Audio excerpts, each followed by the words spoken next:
जिम्मेदार सरकार न रही है के रही जो बार बार मोदी सरकार बोलते हैं कि आप इस बार हमको बना दीजिए, सन 2024 तक सभी लोगों को मकान दे देंगे। क्या वो सच कहते हैं कि झूठ बोलते हैं? अरे झूठ बोलो तो का देते हैं कहना के मतलब कि हम सबके पक्का देव, सबके पक्का देव, कच्चा न रहे तो तनी अपन दिखवावे के चाहिए अधिकारी भेज के ना।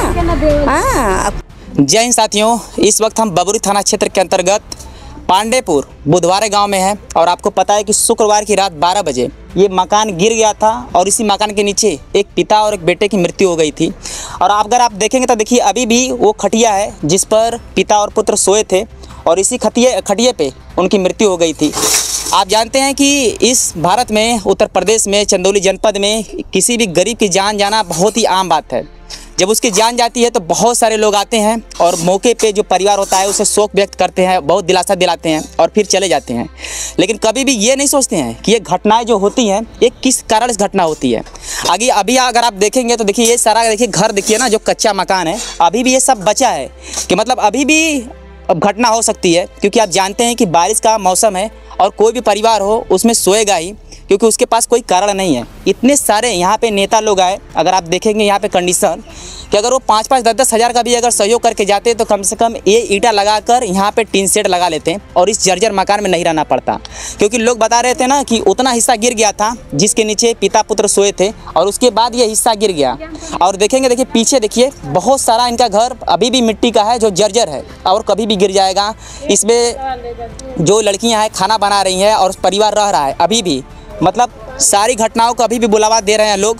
अगर आप देखेंगे देखिए उधर देखिए जो मृत व्यक्ति हैं उनकी पत्नी उनकी माता देखिए शोक व्यक्त कर रही हैं और यहाँ पे जितने भी लोग हैं कोई इनके हिताई में से आया है ये दिलासा देने के लिए, जो हुआ हो गया। लेकिन कहें तो ये सारी घटनाएं जानबूझकर की जाती हैं, क्योंकि सरकार हमेशा कहती है कि जब भी हमारी सरकार बनेगी उनको छत देंगे हम, लेकिन ऐसा हो नहीं पाता है। बार बार बस खाली झूठे झूठे वादे कर अपना वोट लेकर अपनी सरकार बनाते हैं और ख़ुद के लिए संपत्ति अर्जित करते हैं और इससे ज़्यादा वो कुछ नहीं कर पाते हैं।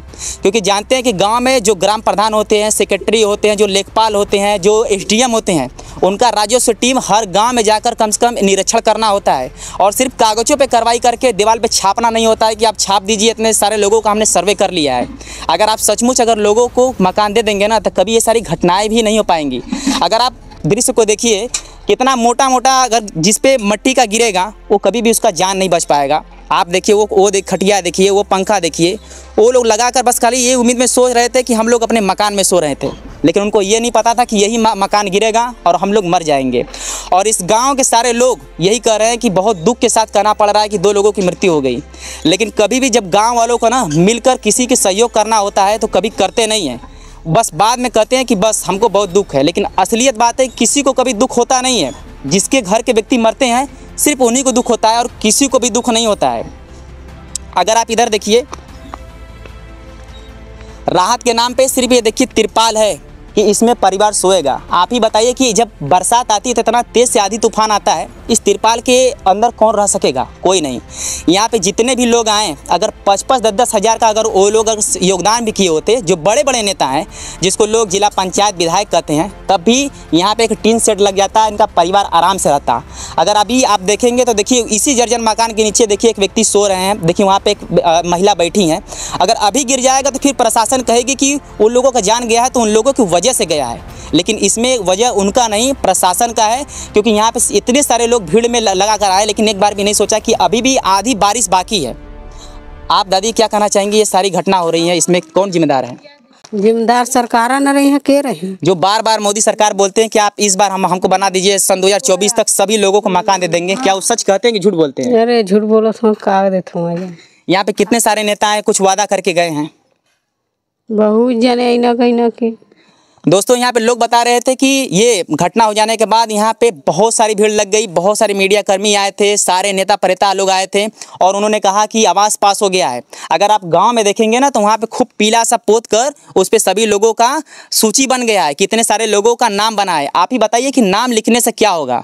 अभी प्रधानी जाने वाला है, फिर ग्राम प्रधान कहेंगे कि हमने सभी लोगों का नाम लिख दिया है, आप हमको वोट करिए, फिर 5 साल बीत जाएगा, लेकिन कभी किसी को आवाज़ नहीं मिलेगा। सरकार कहना के मतलब कि हम सबके पक्का देव, सबके पक्का देव, कच्चा न रहे तो तनी अपन दिखवावे के चाहिए अधिकारी भेज के ना। हाँ। दोस्तों ये बिंद परिवार है और मृतक का नाम शिव मूरत और जय हिंद है, जो उनके बेटे हैं। वही दोनों लोग अंदर सो रहे थे। देखिए उनके ये सारा उनका परिवार है जो रो रहा है, बिलख रहा है। और अभी भी जितने भी सारे लोग आए थे, समझ लीजिए कि वो कोई भी एक अच्छा काम करके नहीं गए यहाँ पे कि कोई भी परिवार खुशी हो, बस एक झूठा दिलासा देकर गए हैं। क्योंकि अगर आप देखेंगे, देखिए कोई भी परिवार हो उसके लिए खाना पीना और रहना बहुत ज़रूरी है। क्योंकि कहते हैं कि गरीब का झोपड़ी ही उसके लिए महलों से कम नहीं होता है। लेकिन अगर वही झोपड़ी उसके मरने का कारण बन जाए तो फिर कुछ भी नहीं हो सकता है। आप देखिए ये घर में देखिए खाना बनता है और देखिए ये औरत बैठी हैं। अगर आप उधर देखेंगे तो ये व्यक्ति सो भी रहे हैं, मजबूरी है क्योंकि इतनी धूप में, इतनी बरसात में कोई अपने घर में ही रहेगा। लेकिन जितने भी लोग आए थे, समझ लीजिए कि वो चाहते तो सहायता करते हैं और परिवार कम से कम एक सुरक्षित जगह पर रह सकता था, लेकिन लोगों ने ऐसा नहीं किया। साथियों अगर आप देखेंगे, देखिए ये देखिए फट गया है ये रूम, और उसी मकान में, मतलब उसी मट्टी घर में लोग रह रहे हैं।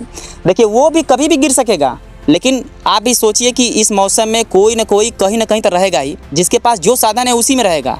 लेकिन यहाँ पे जितने भी सरकारी लोग आए, अधिकारी लोग आए, जितने भी नेता परिता लोग आए, कम से कम उनको इतना तो जरूर करना चाहिए था कि अब परिवार उस घर में ना रहे, इसको तुरंत ध्वस्त करवाना चाहिए था। क्योंकि ये एक मौत का बुलावा है।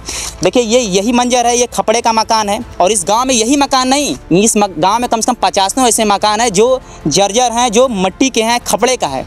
उन सबको कम से कम इस गांव के बारे में सभी लोगों को सोचना चाहिए और यहाँ पे हर लोग को आवाज़ दिलाना चाहिए। क्योंकि अगर आप कहेंगे कि सिर्फ कागजी कार्रवाई हो रही है, सभी का नाम लिखाया है, सर्वे हो गया है, तो उससे कुछ नहीं होगा। क्योंकि आपको जब तक लोगों का मकान नहीं बन पाएगा तब तक कुछ भी नहीं हो पाएगा। और सबसे बड़ी समस्या कि अगर कोई मेहनत करके बनवा भी लेता है ना, तो गांव वाले ही सोचते हैं कि उसको आवास ना मिले। अगर एक मकान बना लेता है तो एक ईटा अगर देख जाए तो कहीं जो ईटा तोरे मिली ना। हाँ, एक ईटा अगर देख जाए तो कहीं तोरे मिली ना। दोस्तों ये बहुत बड़ी समस्या है कि जो गांव वाले ही गांव की बुराई करते हैं। ये सबसे बड़ी समस्या है कि अगर कोई मेहनत मजदूरी करके अगर एक मकान बना भी लेता है तो गांव वाले ही उसको बिगाड़ने लगते हैं कि उनको आवास न दिया जाए। हाँ, वो काट देते हुआ कि ओकर मकान के घर बन गला। आप ही सोचिए कि अगर ऐसी घटना न होती तो शायद हम यहाँ पे आते ही नहीं, क्योंकि ऐसा घटना ही नहीं होता। अगर ऐसा घटना हुआ है तभी देखिए यहाँ पे लोग आए हैं। आप अगर महसूस करके देखिए तो ये घटना बहुत बड़ी घटना है। लेकिन लोगों ने इतना बहुत बड़ा घटना बनने नहीं दिया है। क्योंकि अगर ये कोई अमीर होता ना तो ये बात बहुत दूर तक चला जाता और यहाँ पे बहुत कुछ हो पाता।